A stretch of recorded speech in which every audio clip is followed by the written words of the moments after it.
So నేడు ఈటల రాజేందర్ అదేవిధంగా రఘునందన్ రావు ఇద్దరు కూడా ఈరోజు పెద్ద ఎత్తున నామినేషన్ వేసినట్టు మనకైతే క్లియర్ గా తెలుస్తా ఉంది. నాకు తెలిసి డీకే అరుణ కూడా ఈ రోజే నామినేషన్ వేసినట్టు తెలుస్తా ఉంది.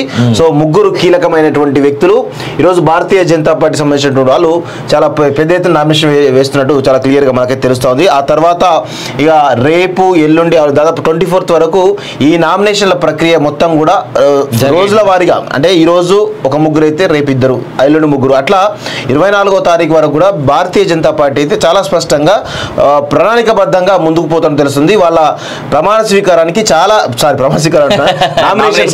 చాలా కీలకమైనటువంటి వ్యక్తులు రాబోతున్నట్టు చాలా స్పష్టంగా తెలుస్తా ఉంది. జాతీయ స్థాయి నాయకులందరూ కూడా చాలా మంది వస్తా ఉన్నట్టు మనకైతే క్లియర్ గా ఇన్ఫర్మేషన్ వస్తా ఉంది. అంటే భారతీయ జనతా పార్టీ చాలా దూకుడుగా ముందుకు పోతా ఉంటే కాంగ్రెస్ పార్టీ అదేవిధంగా బీఆర్ఎస్ పార్టీ అయితే చాలా వెనుకబడుతున్నట్టు తెలుస్తా ఉంది. ఇంకా టికెట్లు కూడా అనౌన్స్ చేయనట్టు పరిస్థితి కనబడుతుంది. టికెట్లు మార్చే యోచనలు కూడా కనబడుతున్నట్టు మనకైతే క్లియర్ గా తెలుస్తా ఉంది. ఒకసారి మల్కాజ్గిరి పార్లమెంట్ సెగ్మెంట్ నుంచి ఈటల రాజేందర్, మెదక్ నుంచి రఘునందన్ రావు సైతం హాజరు కానున్న కేంద్ర మంత్రులు. బీజేపీ మల్కాజ్గిరి ఎంపీ అభ్యర్థి ఈటల రాజేందర్, మెదక్ అభ్యర్థి రఘునందన్ రావు నేడు నామినేషన్ దాఖలు చేయనున్నారు. మహబూబ్నగర్ సెగ్మెంట్ నుంచి డీకే అరుణ నామినేషన్ వేయనుందని చెప్పేసి చాలా క్లియర్ గా తెలుస్తా ఉంది. సో మొత్తానికైతే మల్కాజ్గిరిగా వీళ్ళు ముగ్గురు ఈజీగా గెలిచే సీట్లే వాస్తవంగా. మల్కాజ్గిరి నుంచి ఈటల రాజేందర్ గెలుస్తా ఉన్నాడు, మెదక్ నుంచి రఘునందన్ రావు గెలుస్తా ఉన్నాడు, అదేవిధంగా మహబూబ్నగర్ నుంచి డీకే అరుణ కూడా చాలా స్పష్టమైనటువంటి మెజారిటీ తోటి గెలవబోతున్నా అని చెప్పి చాలా స్పష్టంగా తెలుస్తోంది. రేవంత్ రెడ్డి మహబూబ్నగర్ పైన స్పెషల్ ఫోకస్ పెడతా ఉన్నాడు వాస్తవంగా డీకే అరుణ ఓడించడానికి. కానీ అక్కడ మోడీ వ్యూ స్పష్టంగా కనబడతా ఉంది. డీకే అరుణ కూడా గత 5 సంవత్సరాలు ఓడిపోయిన తర్వాత కూడా మహబూబ్నగర్ లోనే తిరుగుతూ చాలా స్పష్టంగా ప్రజలతో సత్సంబంధాలు పెంచుకుంటూ పోతా ఉన్నారు తప్ప ఎక్కడ కూడా పాలిటిక్స్ దూరంగా లేరు. సో అది ఆమెకు చాలా అడ్వాంటేజ్ అవుతుంది. ప్లస్ డీకే అరుణ ఈరోజు విస్తృతమైనటువంటి ఆ మహబూబ్నగర్ ఉమ్మడి జిల్లాలో విస్తృతమైనటువంటి పరిచయాలు, విస్తృతమైనటువంటి క్యాడర్ ఉన్నటువంటి వ్యక్తి వాస్తవంగా. సో ఆమెను ఓడించడం రేవంత్ రెడ్డి వల్ల కూడా కాదేమని నాకైతే చాలా బలంగా వినిపిస్తూ ఉంది. అక్కడ చాలా స్పష్టంగా Modi wave, Bharatiya Janata party wave చాలా స్పష్టంగా కనబడతా ఉంది.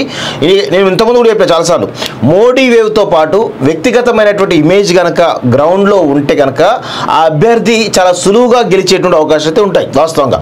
సో అందుకే మహబూబ్నగర్లో మోడీ వేవ్తో పాటు డీకే అరుణ, గతంలో మోడీ వేవ్ బీజేపీ వేవ్ అంతగా లేనప్పుడే ఆమెకు 3,50,000 ఓట్లకు పైగా రావడం జరిగింది. కేవలం ఈ 40 నుంచి 50,000 ఓట్ల తేడాతోటి ఓడిపోవడం జరిగింది. సో ఈసారి ఆమెకు చాలా సులువుగా గ్రౌండ్ అయితే కనబడతా ఉంది. కానీ ఇంకొక వైపు వంశీచంద్ర రెడ్డి కూడా అంత ఈజీగా ఏం లేడు. ఆయన కూడా చాలా బలంగా ఈరోజు స్ట్రాంగ్గా తిరుగుతూ పోతా ఉన్నాడు. సో అక్కడ టఫ్ కాంపిటీషన్ అయితే ఇస్తున్నట్టు చాలా స్పష్టంగా అయితే కనబడతా ఉంది. కానీ ఏది ఏమైనప్పటికీ కూడా ప్రజల మూడ్ అయితే మోడీ వైపు కనబడతా ఉంది. నిన్న శ్రీరామనవమి జరిగింది. మొత్తం ఈ రాష్ట్ర వ్యాప్తంగా, దేశవ్యాప్తంగా అన్ని ఇళ్లలో, ప్రతి ఇంట్లో కూడా శ్రీరాముని జెండా ఎగిరినాయి. ప్రతి ఇంట్లో కూడా కన్నుల విందుగా ఈరోజు ఆ శ్రీరామనవమి పండుగ అనేది జరిగింది వాస్తవంగా. సో ఆ ఇంపాక్ట్ కూడా భారతీయ జనతా పార్టీకే ప్లస్ అవుతుంది తప్ప కాంగ్రెస్ పార్టీకి ఎక్కడ ప్లస్ అవ్వట్లేదు. అన్నిటికంటే పెద్దది అది ఇటు హైందవులే కావచ్చు, లేదంటే బీజేపీ వాళ్ళు బాగా బలంగా తీసుకుపోయింది ఏంటంటే సూర్య తిలకం. అసలు ఆ ఇన్సిడెంట్ ని లేదా ఆ మూమెంట్ ని చూడడానికి, ఆ క్యాప్చర్ చేయడానికి ఎవరి కళ్ళు సరిపోలేదని అంటే దాని అతిశయోక్తి కాదు. అది చాలా బలంగా వెళ్ళింది. ఈ గుడికి కారణమైంది ఎవరు అంటే చాలా మంది చాలా తక్కువ క్యాల్కులేట్ చేసుకున్నారేమో గానీ, రాముడి అయోధ్యలో రామ మందిరం కడితే ఏమైంది అని అనుకున్నట్టున్నారు ఏమో. ఈ మధ్య కొన్ని వీడియోస్ ఇన్స్టాగ్రామ్ లో ఇన్ఫ్లుయెన్సర్స్ కావచ్చు, లేదా కామన్ పీపుల్ ది కూడా కావచ్చు, 500 ఏళ్లలో వీళ్ళు ఏం చేయింది, 500 ఏళ్ళకి మోడీ ఏం చేసిండు లాస్ట్ 10 ఏళ్ళలో అంటే రాముడు గుడి అది ఒక్క వీడియోతో ఒక జాతీయ ఎలక్షన్స్ ని ఒక అయోధ్య రామ మందిర నిర్మాణం తోటి కంప్లీట్ గా మొత్తం ఇట్లా వన్ సైడ్ చేసేసినటువంటి ఎన్నికగా కనబడుతుంది వాస్తవంగా. సో నేడు ఈటల రాజేందర్ అదేవిధంగా రఘునందన్ రావు ఇద్దరు కూడా ఈరోజు పెద్ద ఎత్తున నామినేషన్ వేసినట్టు మనకైతే క్లియర్ గా తెలుస్తా ఉంది. నాకు తెలిసి డీకే అరుణ కూడా ఈ రోజే నామినేషన్ వేసినట్టు తెలుస్తా ఉంది. సో ముగ్గురు కీలకమైనటువంటి వ్యక్తులు ఈరోజు భారతీయ జనతా పార్టీ సంబంధించినటువంటి వాళ్ళు చాలా పెద్ద ఎత్తున నామినేషన్ వేస్తున్నట్టు చాలా క్లియర్ గా మనకైతే తెలుస్తా ఉంది. ఆ తర్వాత ఇక రేపు ఎల్లుండి దాదాపు 24th వరకు ఈ నామినేషన్ల ప్రక్రియ మొత్తం కూడా రోజుల వారీగా, అంటే ఈ రోజు ఒక ముగ్గురు అయితే రేపు ఇద్దరు, ఎల్లుండి ముగ్గురు, అట్లా 24వ తారీఖు వరకు కూడా భారతీయ జనతా పార్టీ అయితే చాలా స్పష్టంగా ప్రణాళికబద్ధంగా ముందుకు పోతామని తెలుస్తుంది. వాళ్ళ ప్రమాణ స్వీకారానికి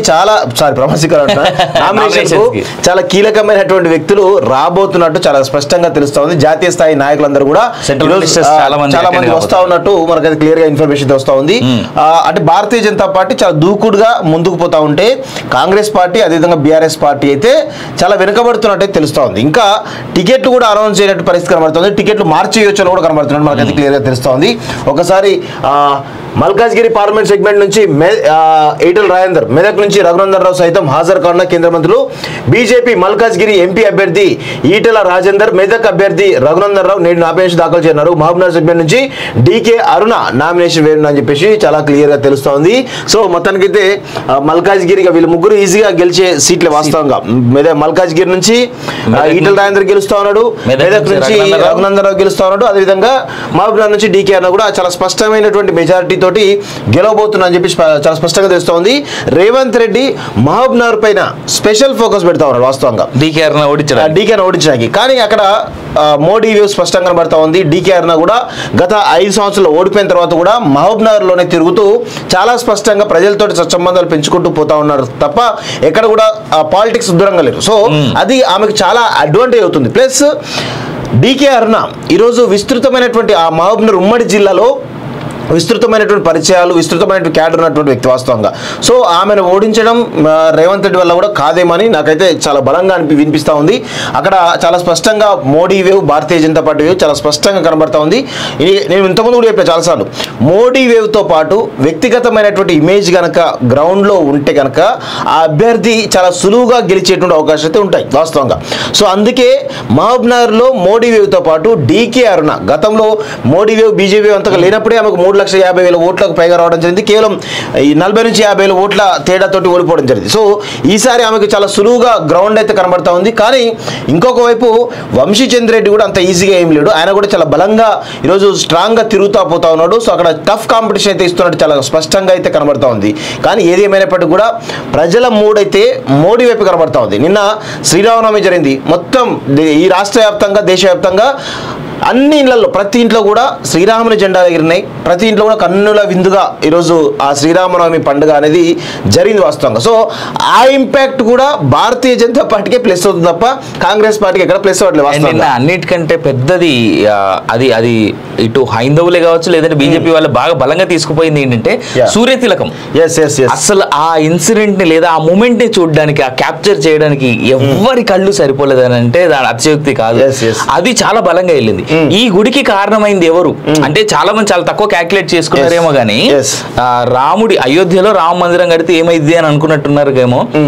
ఈ మధ్య కొన్ని వీడియోస్ ఇన్స్టాగ్రామ్ లో ఇన్ఫ్లుయెన్సర్స్ కావచ్చు, లేదా కామన్ పీపుల్ ది కూడా కావచ్చు, 500 ఏళ్లలో వీళ్ళు ఏం చేయింది, 500 ఏళ్ళకి మోడీ ఏం చేసిండు లాస్ట్ 10 ఏళ్ళలో అంటే రాముడు గుడి అది ఒక్క వీడియోతో ఒక జాతీయ ఎలక్షన్స్ ని, ఒక అయోధ్య రామ నిర్మాణంతో కంప్లీట్ గా మొత్తం ఇట్లా వన్ సైడ్ చేసేసినటువంటి ఎన్నికగా కనబడుతుంది వాస్తవంగా.